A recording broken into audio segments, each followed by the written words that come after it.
inicio una vez. Pero no sé si usted prefiere esperar a más maestros. Si no, inicio una. La cita es 3:30, comienza 3:30 ya. Okay.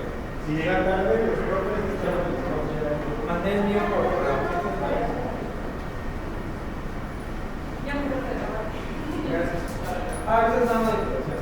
O sea, el intento no va a acabar. Pues, chicos, interesados, por favor, muchas gracias. Sí, nada más, yo voy a dar la introducción a las presentaciones.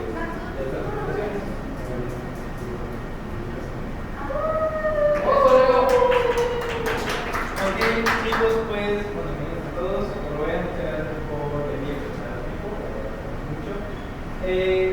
Esta va a ser nuestras presentaciones de los coloquios de la clase de investigación 2. Esto es un proceso que hemos estado trabajando todo el semestre e incluso todo un año ya desde investigación 1 con nuestras preguntas, nuestra metodología, nuestro marco teórico que vamos a hacer.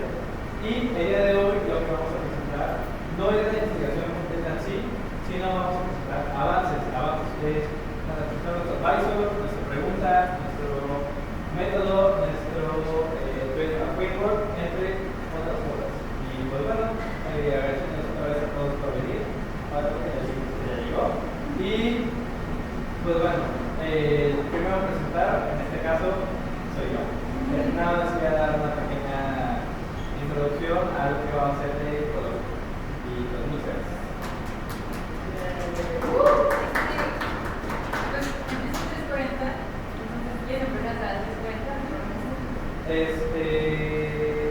¿Alguien me puede decir por esto? 3:22. Ok. Mira, si no, ya da la. Yo tendría que sí, porque como van en el otro salón así, o sea, que sí vayan así como dice aquí. Sí, entonces voy a agarrar un poco de introducción. Ok, pues entonces, por mientras para hacer un poco de tiempo en lo que los demás se preparan, ¿qué es una monografía? La monografía es una investigación que, bueno, aquí va a ser para una investigación de alguno de los temas de la IB, bueno, ya es la IB, puede ser política global, puede ser economía, puede ser diseño, puede ser business, puede ser cualquier tema, mientras se relacionado con la IB, mientras se la IB.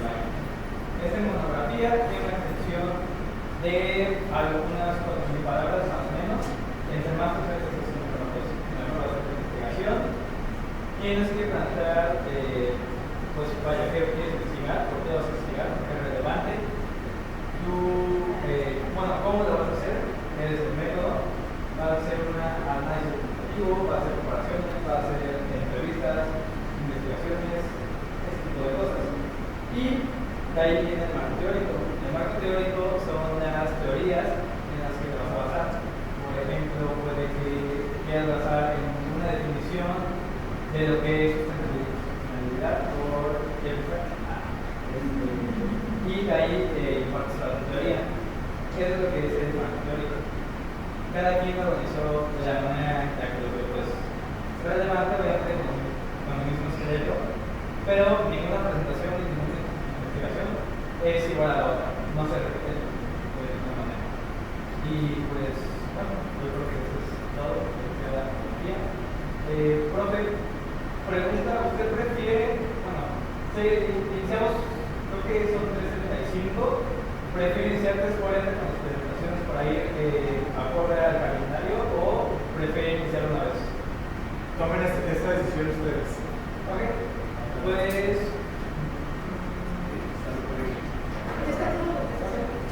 bien, para no quedar el horario de los demás, que tener idea de una hora de iniciar, iniciamos a las 3:40 en unos 4 o 5 minutos.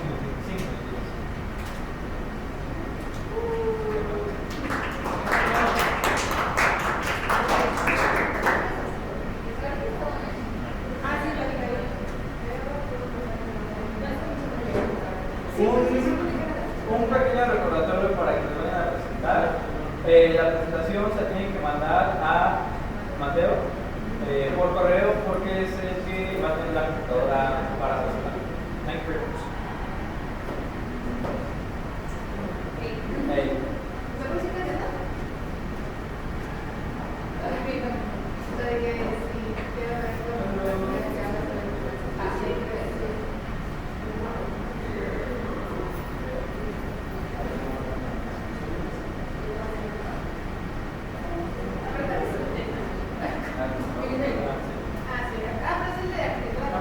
¿Me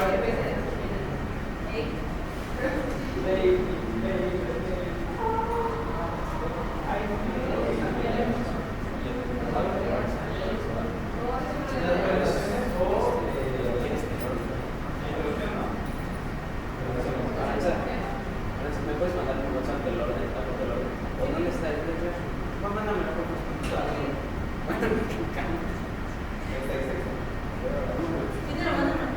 Sí, mándamelo por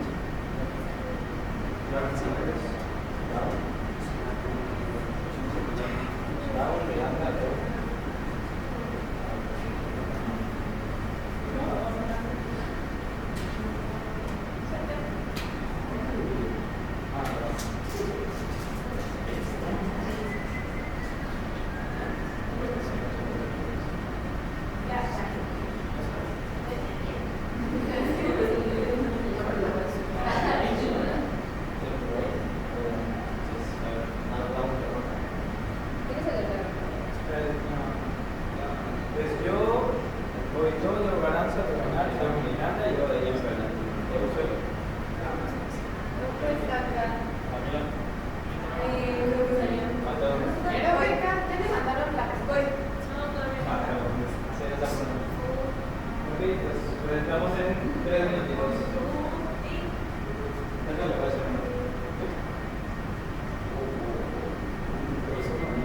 Ah, sí, profe, sí lo vimos. A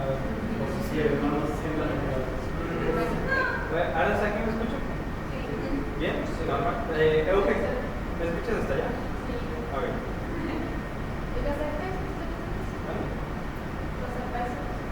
Los albañiles, pues creo que no. Mucho lo que no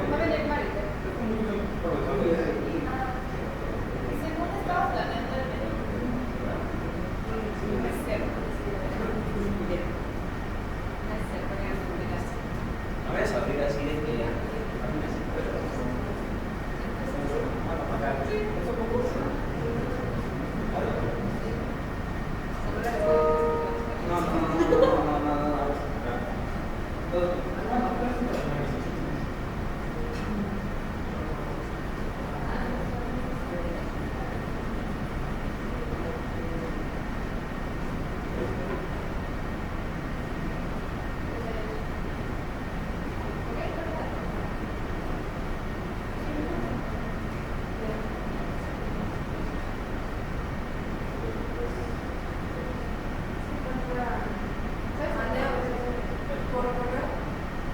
Cuando quieras ir por acá,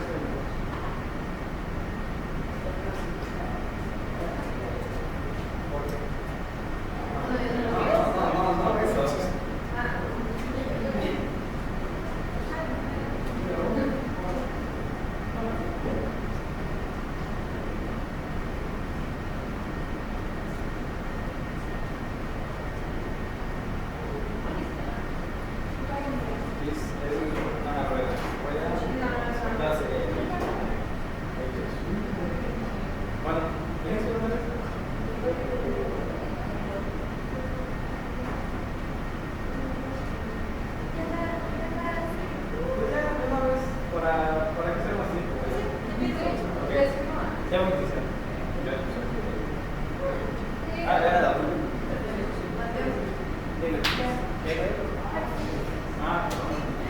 Otra vez. Así que yo la... sí, pues que... Sí, yo vengo a visitar. Ya voy a iniciar. Así como la voz. Veo la tele, es que a mí sí me gusta. No, porque la tienda de chicos después de temas de... Sí, la mesa a las 4:10 y la de chicos a las 4:20. Y creo que yo llevo ¿te vas a morir? ¿Te vas a mover o te vas a parar en el lado? No, o sea, no voy Porque yo que se lo voy a presentar. no voy a andar... Ah, no, yo que te voy a presentar a las 4:20. No voy a... A ver, ¿quieres ir empezando? Sí. ¿Cómo te Ok, bueno. Déjame. Ah, no, nada más iba a decir que lo voy a decir en inglés. Bueno, yo soy el primer grado de antropología, simplemente para dar un pequeño aviso. Presentación, bueno, todo lo que es mi investigación va a ser en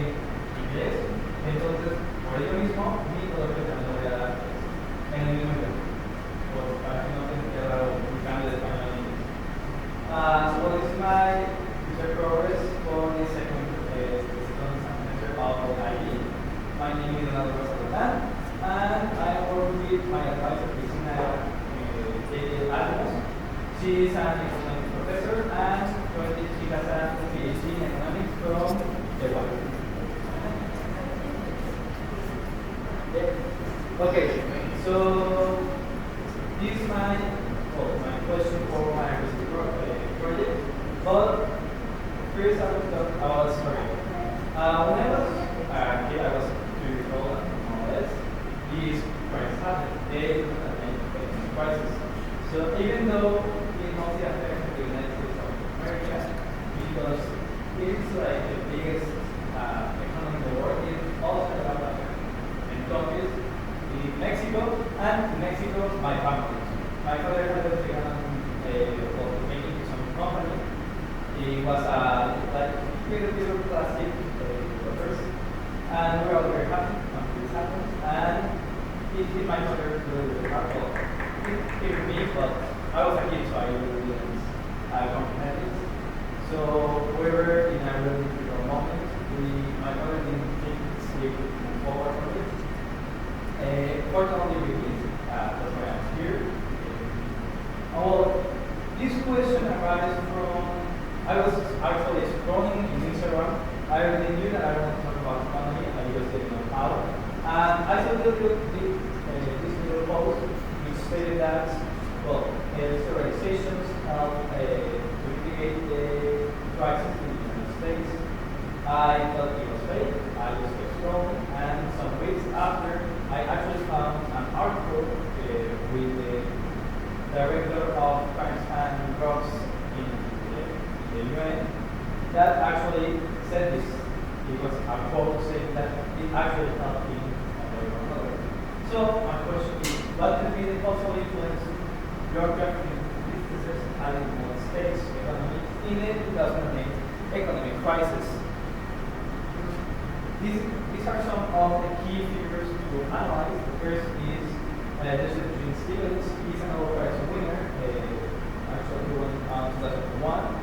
Using him because he created an investigation regarding all the crises in the United States. Not exactly about the businesses, but about the crisis itself. Then with the banks, it is suspected that the banks actually were like the main mediums in which this money was inserted into the economy. The organizations. I'm going to talk about this forward in the next slide, I see. And this is the director of the ONDP, which was the man that stated that it actually helped somehow. So I also want to talk about my progress. I'm not going to stay here a lot. I already have my abstract, my menu, my introduction, the theoretical framework, the state of the art, which is basically how much information, how many investigations have been made regarding this topic, and a contextual paragraph. That's just like to explain what was the economic crisis of 2008 and the reasons, actors, etc. So this is my theoretical framework. Incentive problems, an idea taken by these theorists, is that economic incentives serve as motivators that encourage individuals and nations to take actions. Yes, this was actually one of the main causes of the economy falls, but I suspect, or I'm going to analyze this in the opposite way. It actually forced people to get into this organization businesses and help mitigate the crisis itself. And the quote I was talking about is this banking system.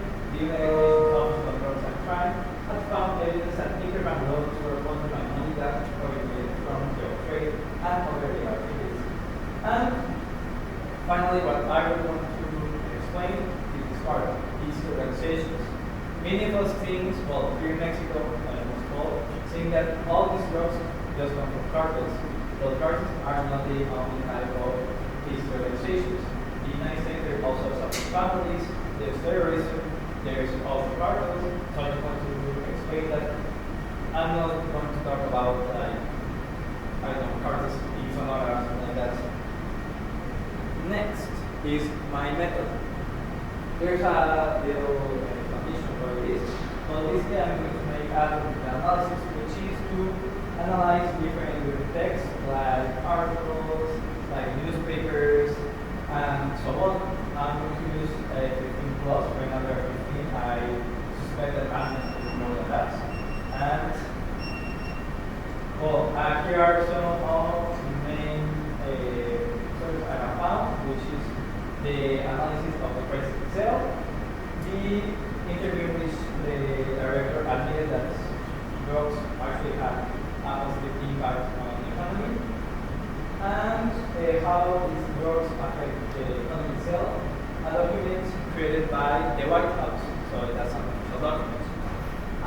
This should be all I should be presenting, but I also want to talk about how is this. This might change, but here's the contextual paragraph, the crisis, these origins, there is the organization, what I'm talking about, some examples. Then comes the longest part of the cell, which is the complete analysis, divided in how they can be related, and the possible consequences of this crisis, of this getting into the crisis. And finally, my conclusion with recommendation of the patient. Conclusion, well, if it affected or not. Recommendations, what could be done to expand this investigation, and the conclusions I found during the creation of this monography. Well, my part is on. Thank you very much.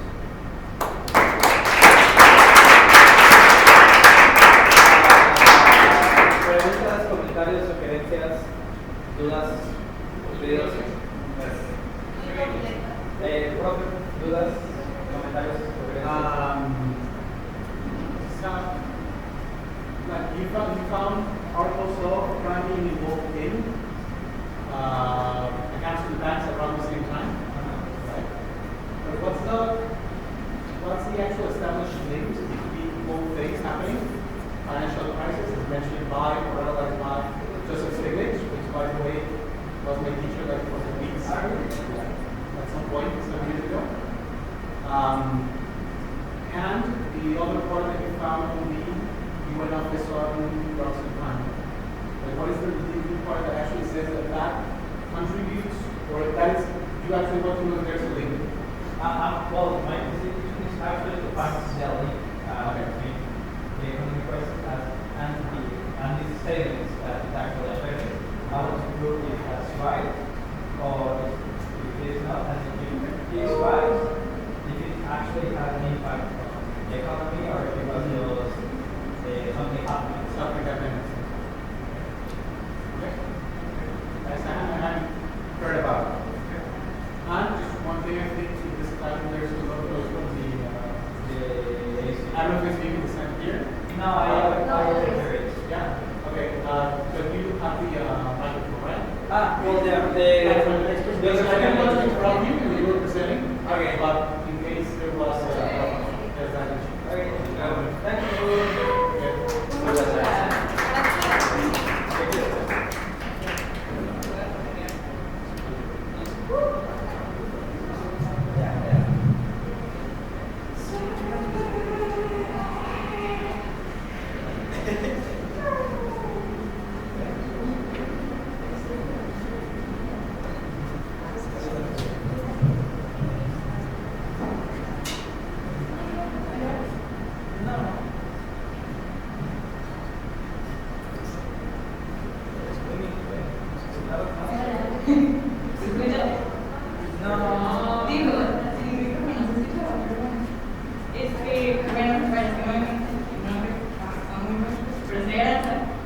Yo voy a presentar sobre las influencias arquitectónicas. Yo iba a hacer originalmente mi monografía en inglés, pero voy a mandar este video a mi asesora, entonces prefiero la verdad yo empiezo diciendo que, pues, la verdad, mi mayor influencia arquitectónica es mi papá, a pesar de que es un doctor, porque él siempre ha tenido el sueño frustrado de ser arquitecto. Desde que comenzó a estudiar su carrera, no fue muy feliz como con su decisión, pero pues obviamente quería seguir adelante y aprender muchas nuevas cosas. Más adelante en su vida, pues, decidió cumplir su sueño de ser arquitecto, sí, legalmente, y logró como diseñar algunas construcciones para proyectos personales. Entonces yo diría que él ha sido como mi mayor inspiración para la arquitectura, la carrera que quiero estudiar. Primero, mi pregunta de investigación. ¿Por qué podemos considerar que Le Corbusier ha sido una de las influencias como más grandes en México en la arquitectura del siglo XX? Para más contexto, Le Corbusier fue un arquitecto de Francia, Suiza, que estaba como muy apegado con el modernismo y el brutalismo, pero escribió un libro que se llamaba Hacia una arquitectura, que se hizo muy famoso por esa época. Ese libro se movió a través de todo el mundo y inspiró a muchos arquitectos, porque pues, obviamente los arquitectos tienen que inspirarse con su medio ambiente y con las cosas que lo rodean. Entonces, esta fue como una base para muchas edificaciones que se hicieron alrededor del mundo. Y México no se queda atrás porque no se sabe que México es uno de los países que principalmente se encargó de hacer estas estructuras. Y también esta es como mi segunda pregunta, que es como una pregunta aparte, que es como ¿por qué las contribuciones son importantes para México y como su desarrollo urbano? Porque pues nosotros como mexicanos, ¿por qué nos importa el libro de francés? Pues obviamente estos edificios han sido como los más importantes de México. Por ejemplo, la Universidad Autónoma de México. Ya todos conocemos ese edificio que es como muy emblemático. Normalmente no sabemos que ese edificio fue como parte de este movimiento como brutalista. Y por ejemplo, si van caminando como por Ciudad de México y ven algún como edificio gris, plano, feo, cuadrado, es parte, pero fue muy importante en todo el mundo. Entonces pues obviamente es como importante como conocer ese patrimonio cultural que podemos como tener representación en todo el mundo. Estos son como los componentes que voy a considerar en mi monografía. Principalmente van a ser estos tres arquitectos, que primero está Mario Pani, el que construyó la ciudad universitaria, de la que estaba hablando, que todos conocemos, el edificio Chihuahua Tlatelolco, porque aparte este modernismo estaba ligado con el funcionalismo, que fue un movimiento que se encargaba de poder como acomodar a las personas con las necesidades que tenían. Por ejemplo, en México hace mucho tiempo estaba pasando, como todo el mundo, por muchos problemas económicos y sociales. Entonces estaba la necesidad presente de acomodar a todas las personas en lugares donde pudieran como vivir y poder como cumplir sus necesidades básicas. Estos edificios se crearon y actualmente algunos están como abandonados porque los proyectos no funcionaron, pero muchos como este, que es el edificio Chihuahua en Tlatelolco, que es un proyecto muy grande sobre el modernismo y el funcionalismo, son algunas como de las estructuras que voy a mencionar. Luego está Teodoro González de León, que es el encargado de construir el Museo Tamayo, un museo que está en Ciudad de México, que está muy bonito, ¿cierto? Y este edificio también es como un gran ejemplo del modernismo, porque está, todo su base es concreto, entonces como todo lo que ves a tu alrededor es concreto. Mi mamá cuando entró dijo que se sintieron adentro de un molcajete, que la verdad yo no lo entendí, pero bueno, porque pues obviamente el edificio es como muy cuadrado, pero aún así es como interesante ver como todas las formas, como todos los colores, porque normalmente conocemos el concreto como un material como base, y por ejemplo, si vemos una construcción del concreto pensamos que no está acabado, pero pues este movimiento se encarga de hacer que el concreto sea como unos elementos más principales. Y por último está Juan O'Gorman, que construyó la Casa O'Gorman y la Casa Estudio Diego Rivera y Frida Kahlo. Este arquitecto es muy conocido porque tenía una como amistad muy pegada a Frida Kahlo de Diego Rivera, pero cuando murieron él cayó en una depresión. A lo largo de su vida construyó como muchos edificios importantes y al final se acabó convirtiendo en pintor porque descubrió que como que también la arquitectura no era como lo que más le interesaba de pues sí, la arquitectura, era más como el diseño. Y acabó construyendo estas casas que eran para sus amigos Frida Kahlo y Diego Rivera al lado de su propia casa, que él construyó para su padre, que también son como, por ejemplo, la de arriba, que es la Casa O'Gorman, es como una base literalmente específica de los como principios que hizo Corbusier. Entonces estas edificaciones son como las que más voy a mencionar, porque son como literalmente copias del libro que él hizo. Para mi esquema argumentativo, esto es como la manera en la que voy a dividir mi monografía. Vamos a empezar con el abstract, que es como un pequeño resumen como de todo lo que logramos a lo largo de la investigación y con los resultados. Luego la introducción, en donde voy a dar como un pequeño contexto de lo que acabo de decir sobre los movimientos. Y el cuerpo de la argumentación. Yo voy a dividir mi como monografía en tres: la figura, por así decirlo, la estructura y la función. figuras son como los elementos que podemos ver en las fachadas, o sea, por ejemplo en el TEC, lo que podemos ver como de la fachada es como un edificio alto, que es lo de parte tecnológico, y como, pues no sé, las ventanas con las que ves desde afuera. Esto se va a dividir en tres, que son las columnas, por ejemplo en la ciudad universitaria, en la parte de abajo hay como columnas muy grandes que se encargan como de, pues sí, sostener el edificio. Luego están las ventanas alongadas, que son como muy características de este momento, y se concreto, como lo mencioné anteriormente. Luego las estructuras, que son como los elementos más técnicos de cómo funciona un edificio. Y voy a hablar que es el sistema dominó, que es uno de los como principios más importantes del libro de Le Corbusier, que es una estructura que se como sostiene en diferentes 4 pilares, y hay como una escalera alrededor al final, que también se basa como en mucho concreto y pues ventanas alongadas. Y pues sí, las escaleras que van como en la parte de afuera. Y finalmente la función. Como lo mencioné anteriormente, estos edificios también se basan en el funcionalismo, que por ejemplo la casa estudio de Diego Rivera y Frida Kahlo, porque esta casa como que su manera de ser construida es para que las necesidades de las personas en las que viven sean como mucho más accesibles. Por ejemplo, las escaleras y todo eso son como para personas que tienen como diferentes necesidades, y se les hace como difícil subir su vida diaria. El minimalismo también es una cosa que voy a considerar, por su en concreto, y las figuras que están utilizadas en los edificios son los minimalistas y los edificios se ven bastante simples. Y el ahorro de materiales, porque como dije, en esa época había muchas crisis de economía y sociales, entonces se necesitaba ahorrar los materiales y por eso el concreto era como su material más usado. Y este es como mi avance hasta ahora de lo que he escrito. Este es el documento que llevo.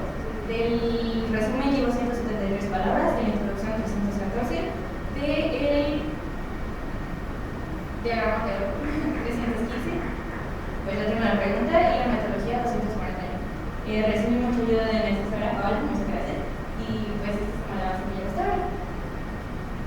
Y estos son como los libros que estoy utilizando hasta ahora. Gran parte de ellos son como PDFs, porque seguramente muchos de los materiales están en otros idiomas, porque son diferentes aspectos, o son investigaciones como de personas intentando conseguir su tesis de arquitectura, entonces son como de universidades así que los ponen en línea, y algunos sí los logré conseguir en físico. Por ejemplo, lo conseguí en un museo sobre sobre Diego Rivera y Frida Kahlo, porque las casas son como de ellos, entonces está muy interesante como poder tener más información de esto. Y ya, muchas gracias.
Comparación con experiencias de otros países que han reformado sus sistemas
es un ejemplo donde ha habido un cambio positivo en la redacción clara y participación ciudadana. Y Bolivia cuenta con reformas ambiguas que igual provocaron un uso político del sistema judicial. La impunidad. Hay una centralización del poder judicial que limita los controles independientes. Hay una amenaza directa al acceso de justicia, verdad y reparación. El CIDH, que es la Comisión Interamericana de Derechos Humanos, y la Corte IDH, que es la Corte Interamericana de Derechos Humanos, advierten sobre los peligros de la falta de redacción de cuentas. Y Chile está usado como un país que tenga auditorías judiciales y transparencia como buenas prácticas en este tema.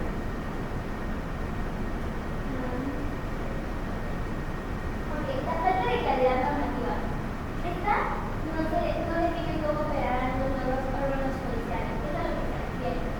También se genera una serie de certidumbre jurídica para ciudadanos y operadores de derecho.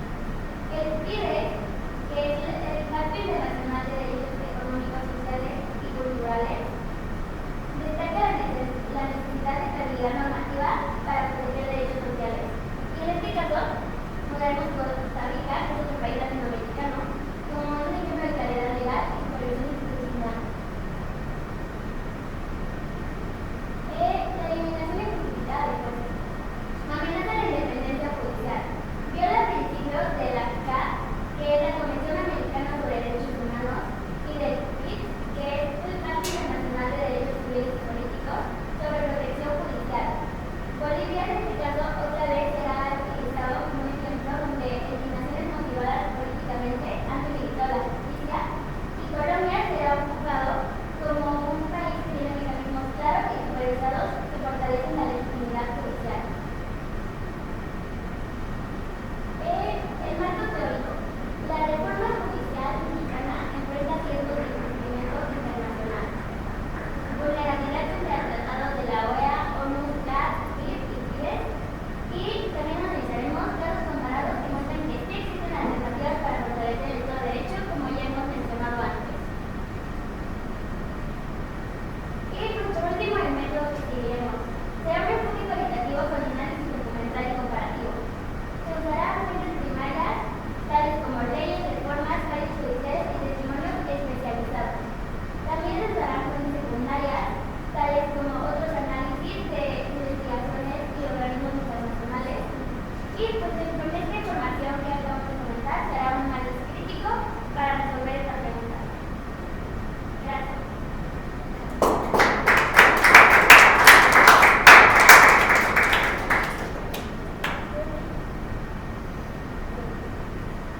Preguntas, comentarios. Tienen que preguntar que yo ya hice todas las preguntas que tengo.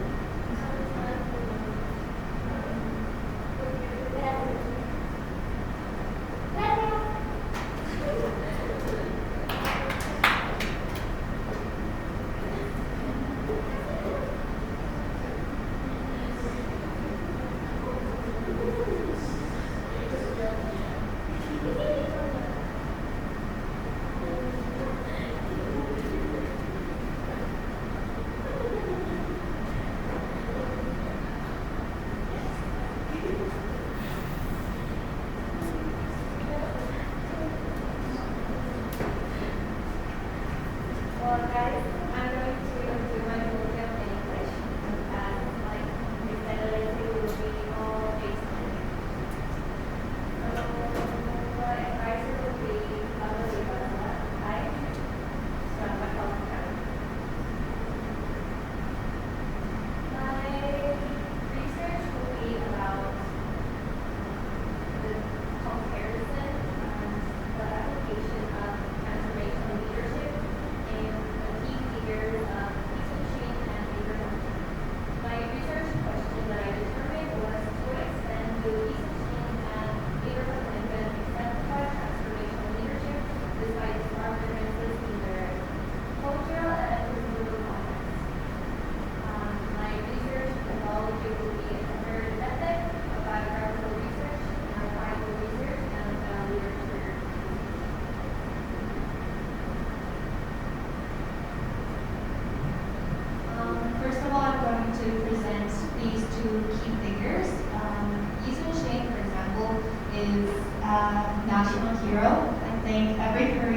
people know who he is.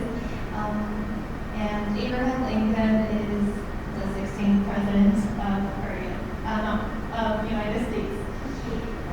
Lee Shin is an admiral and general. Well, he was. He is dead, but he was a key figure as he led the Imjin War during the 15th, 16th century of Korea. And he is really important in Korean history because he was a person who led victories of Korea against the liberation of the Japanese colonialism. And Abraham Lincoln, I think everyone knows, but I'm just going to explain it briefly. He is the 16th century, not 16th president of the United States, and he led the Civil War and led really good consequences, even leading the liberation of black people from the South to have more liberty. So the theoretical framework that I decided based on this is the exploration of leadership styles of Lee Shin and Abraham Lincoln and how they were able to have a good outcome with these leadership styles and demonstrating these universal principles of effective leadership despite their vastly different cultural and historical contexts. I have a lot of leadership theories that I wanted to explore, but I wanted to focus only on the transformational leadership as they share some of these important aspects. My research will be focusing on the epistemology of leadership. Epistemology is just a fancy word for the study of leadership. I'm going to explore it more deeper within the theory, and I'm going to apply it within these two important papers. Based on that, I created my hypothesis, which is, despite their vastly different cultural and historical contexts, both Lee Shin and Abraham Lincoln exemplify key characteristics of transformational leadership, such as inspired motivation, idealized influence, and individualized considerations, suggesting that transformational leadership transcends specific time periods and cultural settings.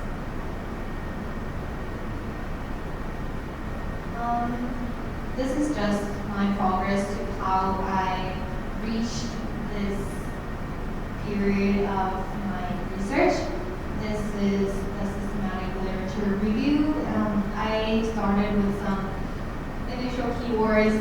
It was like a lot of messy ideas, but this is how I kind of took out some unimportant pieces and just focusing on specific parts that I would like to focus. So my progress right now is that I will continue my methodology. I will proceed with my lectures. I've been reading quite a lot from Lee Shin's life and Abraham Lincoln's important speeches and stuff. And I will contact more frequently with Pablo. Some challenges here and there were that I had to start over. Those who saw my first colloquium, I started with Alzheimer. I don't know how I ended up here, but yeah, this is like a whole process of me finding what I really wanted to research.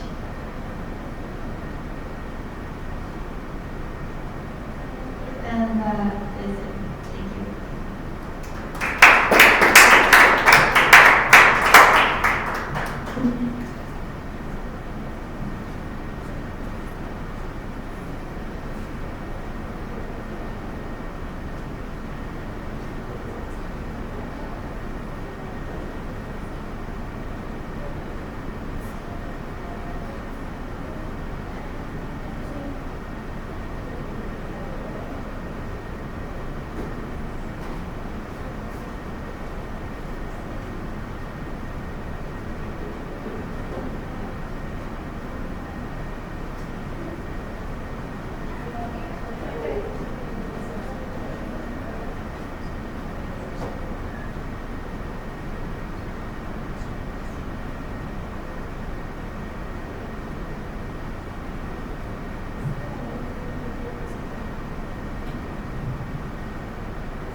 dice, es que Natalia te va a intentar publicar. Sí, Miranda, ¿estás esperando a otra persona?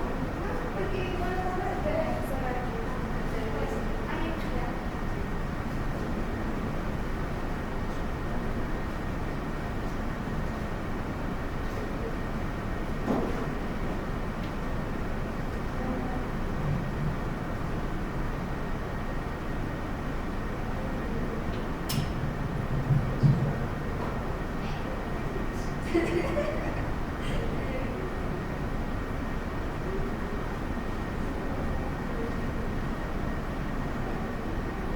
Bueno, hola, yo soy Miranda, va a ser mi espacio de colegio. La presentación está en inglés, pero fue porque la hice, bueno, mi monólogo va a ser en español, nada más que esta la hice antes de que hubiera decidido el idioma, entonces la hice en inglés porque los textos no estaban en inglés. Pero bueno, esta es mi presentación y me hace estar esmerante. Me gustaría resaltar que cambió mi tema.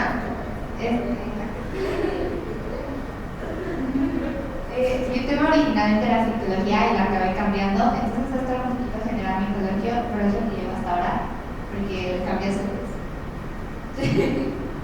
Aquí, entonces de frente investigación es to what extent have the Greek stories or myths of Odysseus and Penelope, Priapus and Thisbe, and Orpheus and Eurydice influenced the structure and themes of Western love stories and literature?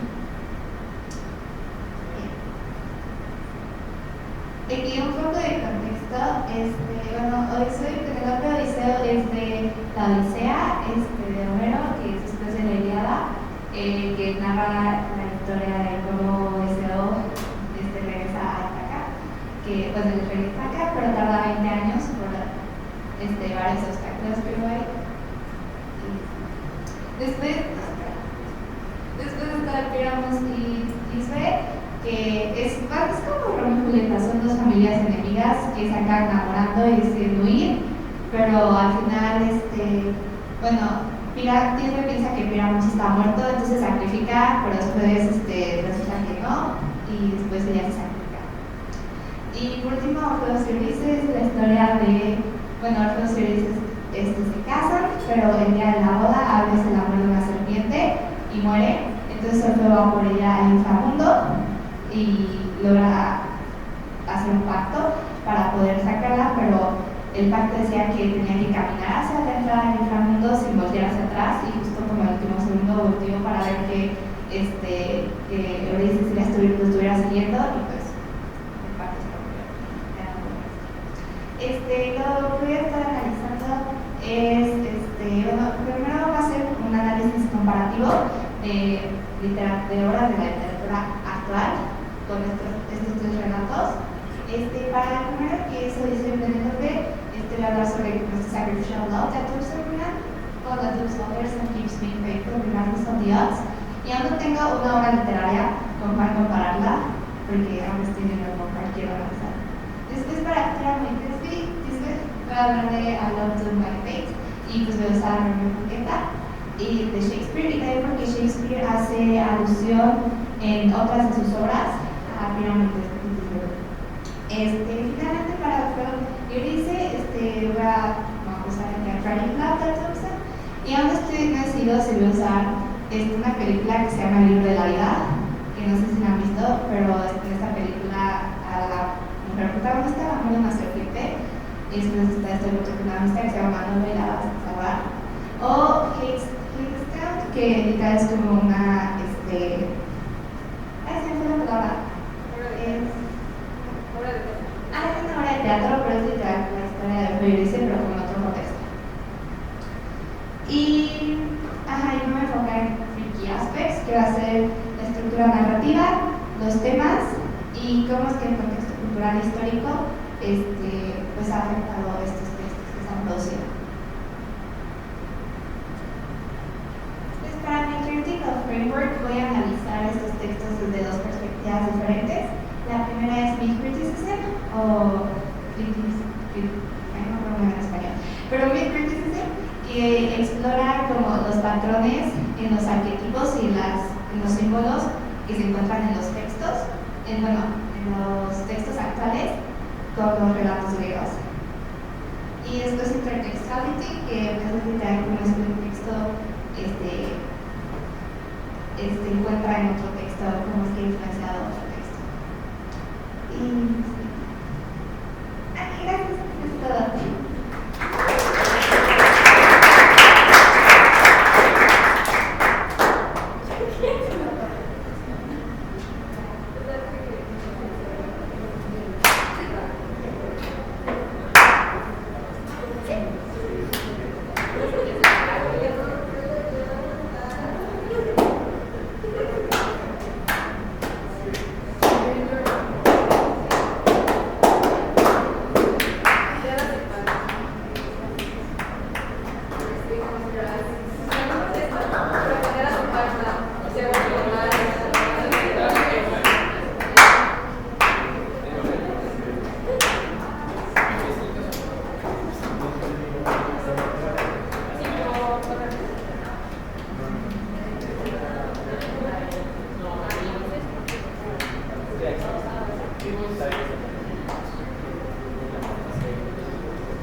por toda la investigación que se hace acerca de estos aspectos. Y bueno, un poquito de contexto del tema. Este es más o menos el proceso que hacen las hormonas tiroides. Pues ahí está su cerebrito y les manda al hipotálamo la señal para el positive feedback. Si recibe el positive feedback, le va a enviar a la glándula tiroide que produzca estas tres cositas, que es la hormona T3 y la T4.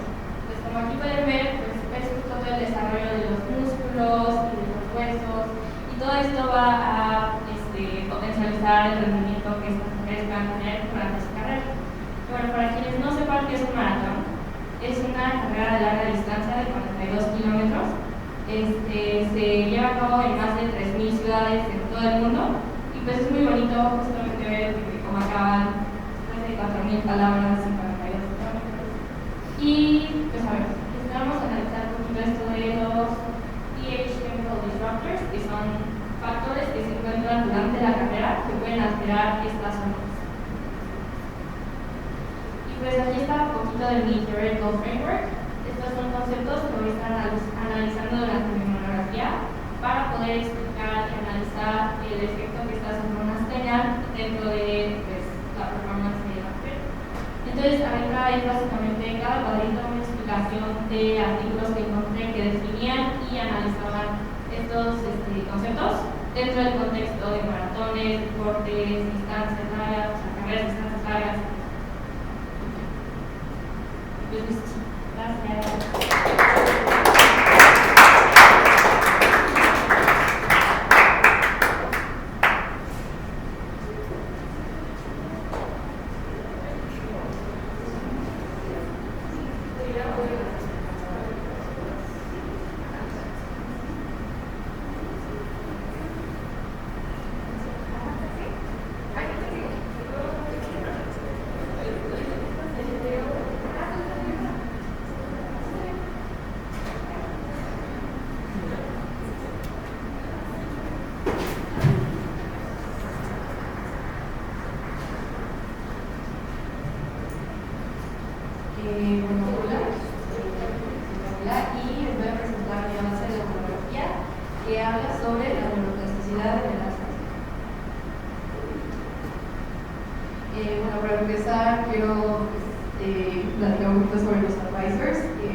Obviamente también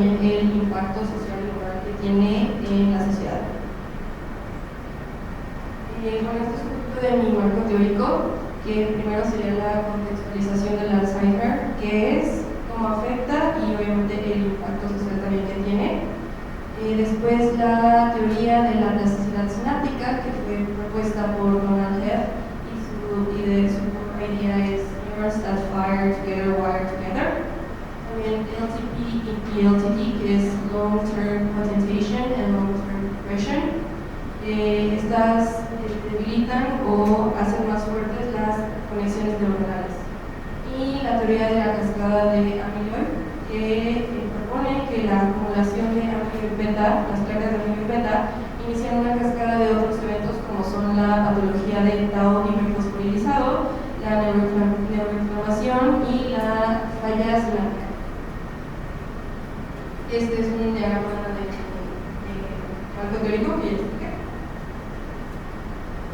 El método que voy a utilizar es un análisis de literatura científica y académica y pues la contextualización de la enfermedad y de conceptos relacionados y cómo estos pues conviven para que suceda todo la patología de la enfermedad.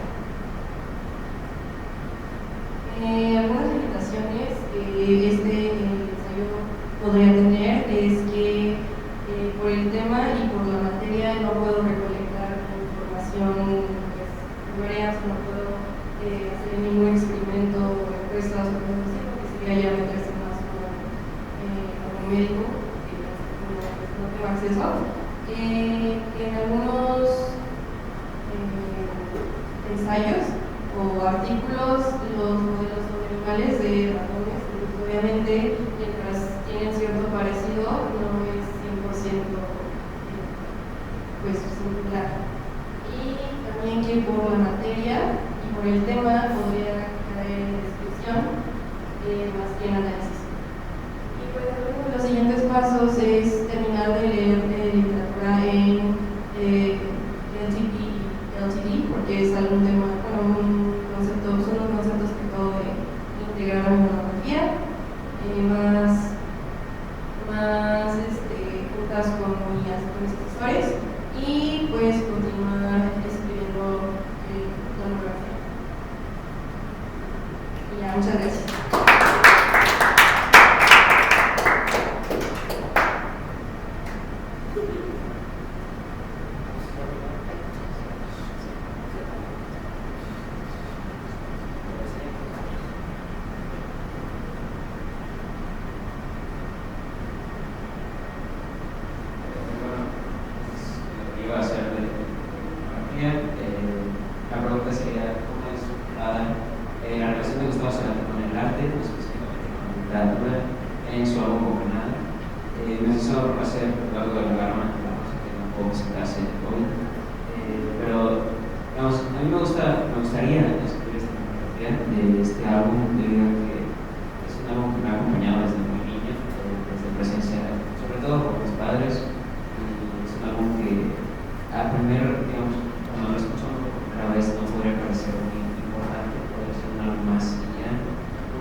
Mientras voy hablando un poco de lo que sería la estructura de la fotografía, que ha cambiado un poco desde que hice la presentación, se va a estar tratando un poco también acerca de las fuentes que se van a estar usando, el tipo de materias donde se va a estar relacionando. Entonces, para la introducción, sobre todo lo que se va a estar tratando es la historia de Cerati, quién era Cerati, y sobre todo también, más importante, qué es Bocanada, es decir, hasta qué llevó a Bocanada, qué hizo que Cerati escribiera Bocanada. Del contexto y pues, tal vez hablar un poco acerca de por qué esta pregunta es relevante, ya sea para mí o para en general la sociedad. Y pues, ya en el cuerpo es donde entra lo más complicado. Lo primero sería un poco, de nuevo está cambiando mucho, pero donde me gustaría hacer énfasis aquí en introducción a artes y obras, y es cómo es que este álbum se refleja en la literatura. estructura, es decir, dónde tiene su posición dramática, dónde tiene su posición lírica, narrativa, el ensayo, etc. Sobre todo para hacer ver al lector que este álbum es mucho más que solo una obra, es una obra, digamos, de arte, que refleja sobre todo estos aspectos literarios que serían la narrativa, el drama.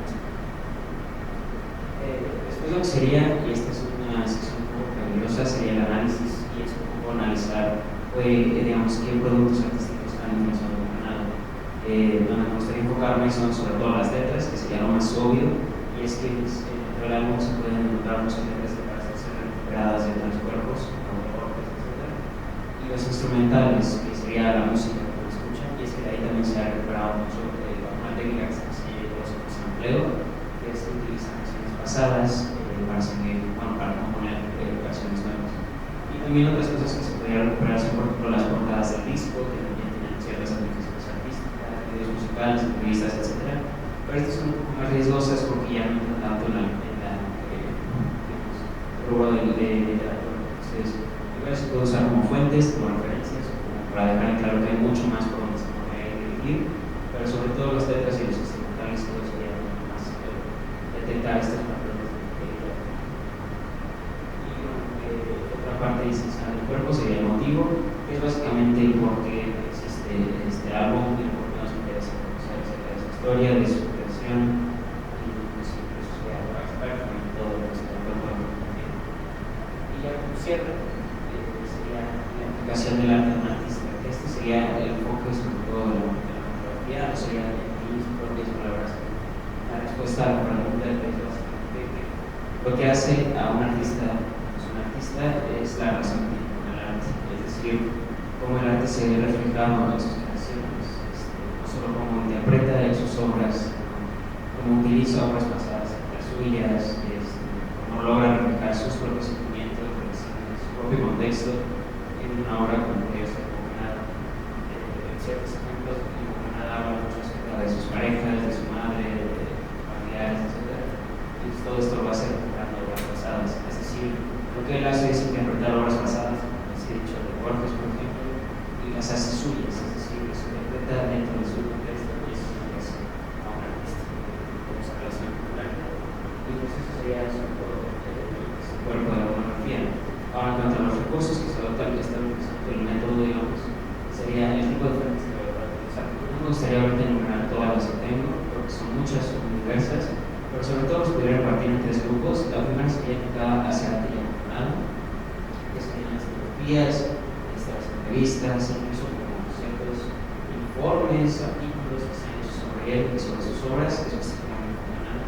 Sería lo social, que sería para ayudar a la parte teórica de lo que sería así que el análisis de las letras, un poco también incluso las letras, como tal, estadísticas de cómo es que lo han reflejado, y también para las obras pasadas, es decir, el Borges, etc.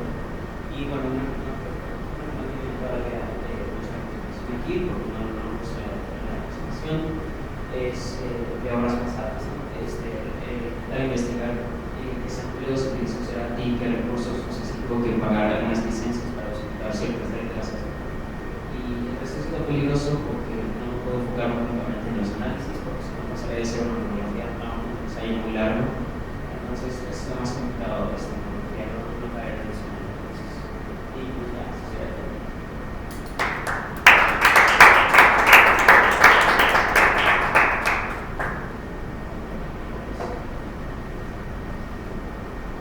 ¿Ya acabamos? Sí, ya. ¿Estuvo? Ya. Sugerencia, pues no es que quieran que no se vayan, pero de qué lado todavía no hablan. Entonces, si quieren, pásense a ver los de Melo. Gracias, organizadores.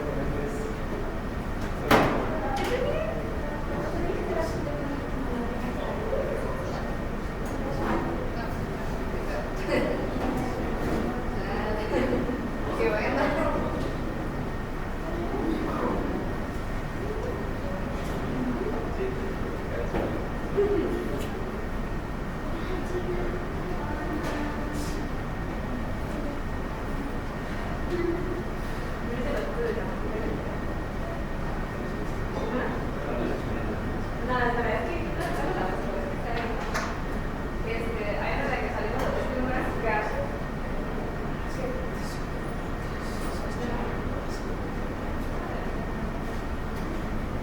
No,